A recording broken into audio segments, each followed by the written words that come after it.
En un reino olvidado por el tiempo, donde las montañas besaban el cielo y los ríos cantaban antiguas melodías, reinaba un monarca llamado Valerius. Su castillo, una fortaleza de piedra y orgullo, se erigía como un desafío a los mismos dioses. Valerius era un rey de puño de hierro y corazón de hielo. Creía que el poder no se compartía, se imponía. Para él, el pueblo era una masa sin rostro, una herramienta para construir su gloria.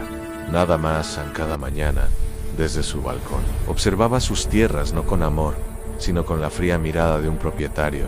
Los agricultores, los artesanos, los mercaderes, todos eran piezas en su tablero de ajedrez, y él era el único jugador. Su lema era simple: controlarlo todo, es poseerlo todo. Y así gobernaba.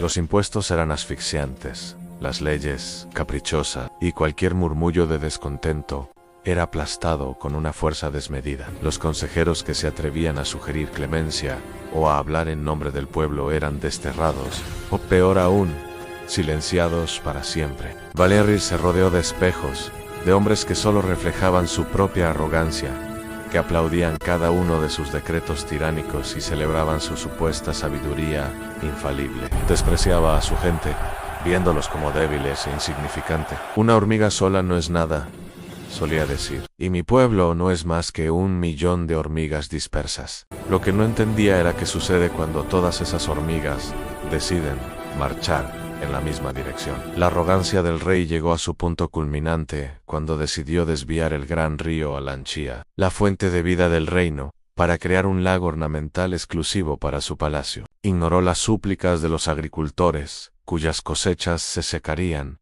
de los pescadores, cuyos medios de vida desaparecerían, y de las aldeas, que dependían del río para beber. Vuestra sed no saciará mi deseo de belleza, decretó, sellando su destino sin saberlo.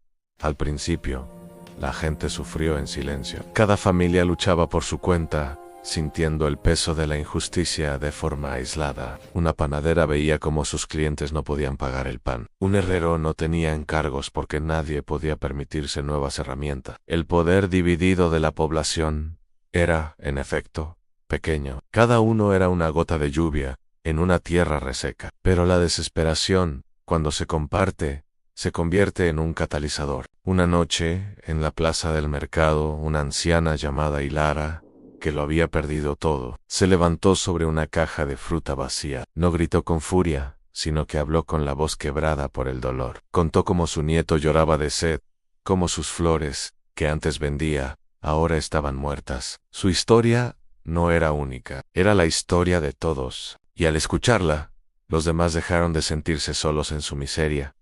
Las gotas de lluvia comenzaron a juntarse. Un agricultor se unió a ella, luego un carpintero, luego una tejedora. Esa noche, el murmullo de muchos se convirtió en una sola voz. No planearon una rebelión con espadas y antorchas. Su revolución fue mucho más poderosa. Decidieron unirse. Al día siguiente, el reino se detuvo. Los campos quedaron sin labrar. Los hornos de las panaderías, fríos. Los martillos de las herrerías, en silencio. Los mercados, vacíos. No hubo violencia, no hubo gritos, solo un silencio ensordecedor que resonó más fuerte que cualquier ejército. El pueblo, unido en un pacto tácito, simplemente dejó de sostener el reino que los despreciaba. Al principio, Valerius se burló. ¿Creen que pueden vencerme con pereza?, exclamó desde su balcón. Pero los días pasaron. Los graneros del castillo comenzaron a vaciarse. No llegaban alimentos frescos, ni mercancías, ni impuestos. La maquinaria de su poder, que dependía enteramente del trabajo de su pueblo, se había agripado. Sus guardias, leales por el sueldo y la comida, empezaron a inquietarse. Sus consejeros aduladores no tenían soluciones, solo miedo. Finalmente, la adversidad llamó a las puertas del castillo. Un reino vecino, viendo la parálisis y la debilidad interna, decidió invadir. Valerius, presa del pánico, ordenó a sus generales que movilizaran al pueblo, que formaran un ejército para defender la nación. Pero cuando los mensajeros llegaron a las aldeas, encontraron las puertas cerradas. Nadie respondió a la llamada a las armas. ¿Por qué lucharían por un rey que les había robado el agua para beber? ¿Por qué defenderían un reino que solo les había traído miseria? Valerius, solo en su inmensa fortaleza, rodeado de sus lujos inútiles, comprendió la aterradora verdad. Había despreciado a su pueblo, había gobernado con arrogancia y control.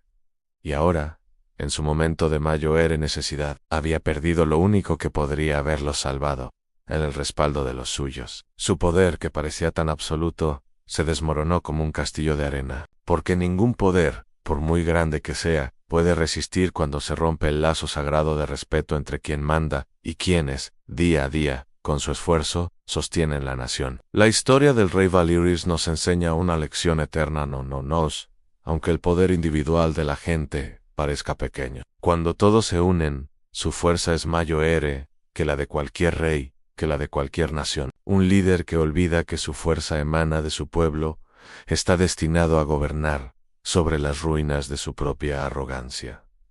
Gracias por acompañarme en esta historia. Si te ha gustado, no olvides darle a like y suscribirte para más relatos que nos hacen reflexionar. Hasta la próxima.